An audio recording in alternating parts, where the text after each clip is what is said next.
بسم اللہ الرحمن الرحیم۔ جیسے ہر نیک عمل کرنے سے پہلے کوئی دعا ضروری ہوتی ہے اور ہر چیز کی مختلف دعائیں بھی ہیں، ایسے ہی وضو کی دعا میں حضور نبی کریم صلی اللہ علیہ وسلم کی جو سنت ہے وہ ہے بسم اللہ الرحمن الرحیم۔ بسم اللہ الرحمن الرحیم یہ وضو کی دعا ہے، اور وضو میں سب سے پہلے جو ہے وہ اپنے ہاتھ کلائیوں سمیت دھوتے ہیں، اور کلائیوں سمیت دھونے 3 مرتبہ دھوتے ہیں، اور اس کے دھونے کی وجہ یہ ہے کہ اس کے بعد کلی کرنی ہے۔ اگر ہاتھ صاف نہ ہوئے تو کلی ہاتھ کے جو جراثیم ہیں وہ کلی کے ذریعے گلے اور گلے سے پھر معدے میں جا کے بیماریاں پیدا کر سکتے ہیں۔ اس لیے 3 مرتبہ پہلے کلائیوں سمیت ہاتھ دھوئیں اچھے طریقے سے، صابن میسر ہو تو صابن لگا لیں، اور اس کے بعد کلی کریں۔ اور اگر کلی کرنے سے پہلے مسواک ہو تو اچھا ہے، نہیں تو مسواک نہ ہو تو اپنی شہادت والی انگلی جو ہے پورے منہ میں پھیریں۔ اور اس میں یہ ضروری ہے کہ روزہ دار کے لیے وضو کرنے کا طریقہ مختلف ہے اور غیر روزہ دار کے لیے مختلف ہے۔ روزے میں جب کلی کرتے ہیں تو پانی گلے تک نہیں پہنچاتے، جبکہ روزے کے علاوہ جب وضو کرتے ہیں تو اس میں جو ہے وہ پانی گلے تک پہنچاتے ہیں، غرارہ کرتے ہیں۔ ایسے ہی روزہ دار جب وضو کرے گا تو ناک میں جب پانی پہنچانا ہے تو ناک کی نرم ہڈی تک نہیں پہنچانا، کیونکہ نرم ہڈی تک پہنچانے سے جو ہے وہ گلے سے وہ معدے تک چلا جائے گا، جس سے روزہ ٹوٹ جائے گا۔ یہ 2 چیزیں جو ہے وہ روزہ دار کے لیے بہت زیادہ ضروری ہیں، ان میں احتیاط کرنی۔ اور 3 مرتبہ کلائیاں، اور اس کے بعد 3 مرتبہ کلی، لیکن غرارہ روزہ ہے اس لیے غرارہ نہیں کرنا۔ ایسے ہی جب آپ نے ناک صاف کرنا ہے تو ناک میں کوشش کریں کہ بائیں ہاتھ کے ساتھ پانی ڈالیں، اور اس کے بعد یہ چھوٹی انگلی جو ہے وہ پہلے بائیں طرف ناک کے سراغ میں، پھر دائیں طرف ڈال کے ناک کو اسی طریقے 3 دفعہ پانی بہا کے اس کو صاف کریں۔ اس کے بعد جو سنت ہے اور جو سب سے پہلا فرض ہے وضو کا وہ ہے چہرہ دھونا۔ چہرہ دھونے میں یہ چیز یاد رکھیں کہ بال کے سر کی پیشانی کے پہلے بال سے لے کر یہ یہاں تک جو تھوڑی اس کے نیچے تک پانی پہنچانا ضروری ہے۔ ایسے ناک کے اس کونے، کان کے اس کونے سے لے کر اس کونے تک جو ہے وہ پانی پہنچانا ضروری ہے۔ اور 3 مرتبہ جو ہے چہرہ دھونا یہ نبی کریم صلی اللہ علیہ وسلم کی سنت مبارکہ میں سے ہے۔ اور اگر کسی کی داڑھی ہو تو اس نے ساری داڑھی کو پانی نہیں پہنچانا، بلکہ وہ اس کا خلال کرے گا۔ اور خلال کرنے کا طریقہ یہ ہے، ہاتھ تر کریں، ہاتھ تر کر کے نیچے سے 1 مرتبہ بس ایسے کر دیں، بس اس سے زیادہ مرتبہ خلال جو ہے وہ سنت نہیں ہوگا، صرف 1 مرتبہ خلال سنت ہے بس۔ اس طریقے سے اگر 3 دفعہ آپ اپنا چہرہ دھوئیں گے،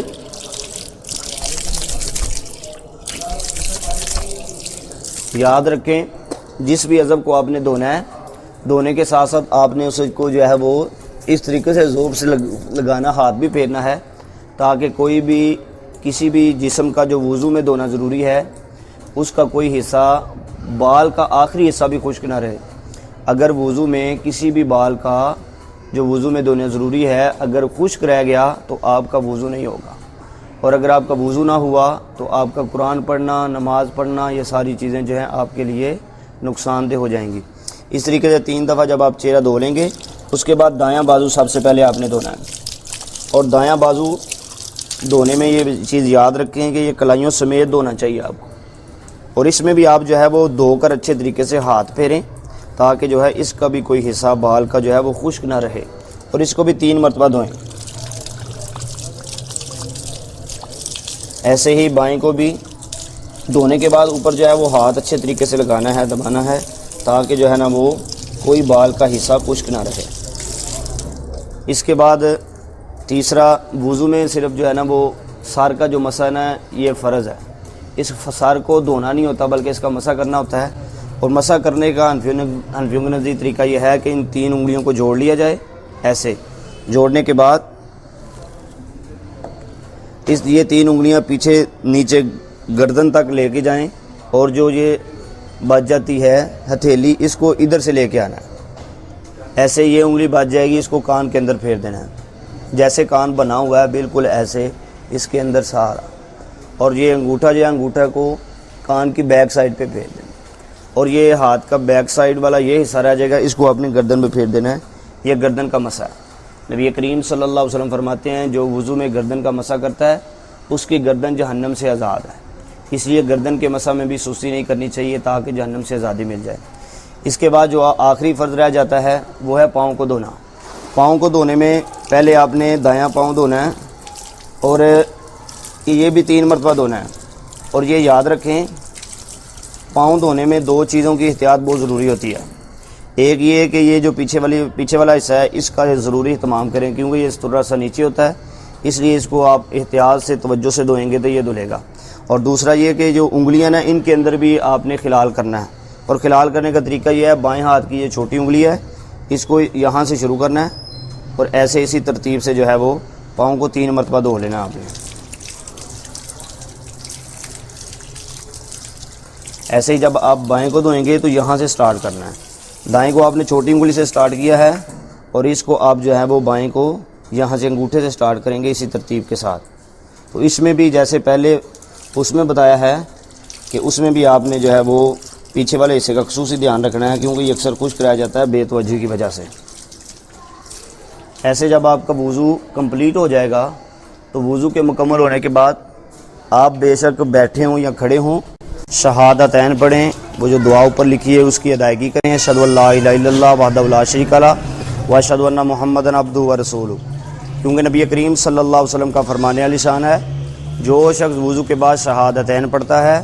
اللہ تعالیٰ اس پہ اتنا راضی ہوتا ہے کہ اس کے لیے جنت کے 8 دروازے کھول دیے جاتے ہیں، جس دروازے سے وہ چاہے گا وہ داخل ہو جائے گا۔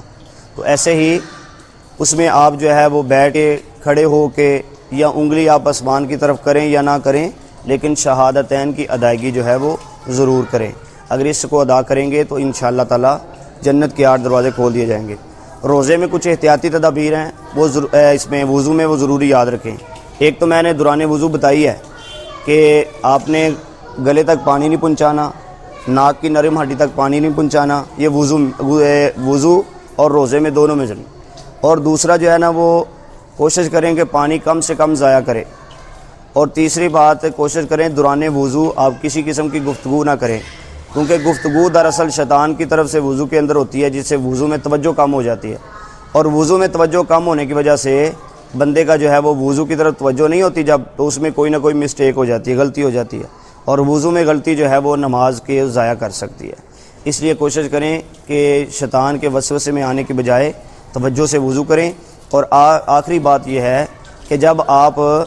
3 مرتبہ اپنے اعضاء کو، پورے جسم کے اعضاء کو سوائے سار کے مسے کے باقی سب کو آپ نے 3 مرتبہ کرنا ہے، اور اگر آپ 3 مرتبہ اپنا چہرہ دھو بیٹھے ہیں، اگر آپ کے ذہن میں یہ خیال پیدا ہوا ہے واہم کہ شاید کوئی حصہ خشک رہ گیا ہے، اگر تو یقین ہو کہ خشک رہ گیا ہے اور نظر آ رہا ہو تو دوبارہ وضو کی ضرورت نہیں ہوتی، بلکہ اسی پر آپ دوبارہ اپنا ہاتھ پھیر کے اس کو تار کر لیں۔ اور دوسری بات یہ اصل میں یہ بات یاد رکھیں کہ نبی کریم صلی اللہ علیہ وسلم کی جب سنت بندہ پوری کر لیتا ہے نا کہ 3 مرتبہ اس نے اپنے اعضاء کو دھو لیا ہے، اس کے بعد اس کے ذہن میں جو مرضی وسوسہ آئے اس کو اس کی طرف نہیں دیکھنا چاہیے، کیونکہ وہ شیطانی وسوسہ ہے۔ شیطان چاہتا ہے کہ نماز میں، کیونکہ بندہ جب 3 مرتبہ سے زیادہ دھوتا ہے نا تو پھر وہ خلاف سنت ہو جاتا ہے، اس لیے اچھے طریقے سے جب آپ 3 مرتبہ دھو لیں تو پھر آپ یقین رکھیں کہ میرا وضو کمپلیٹ ہو چکا ہے، کیونکہ اس سے زیادہ دھونے میں شیطان کا جو ہے مدد ہوگی اور اسے وضو کا ثواب جو ہے وہ کم ہو جائے گا۔ وما علیہ الا البلاغ۔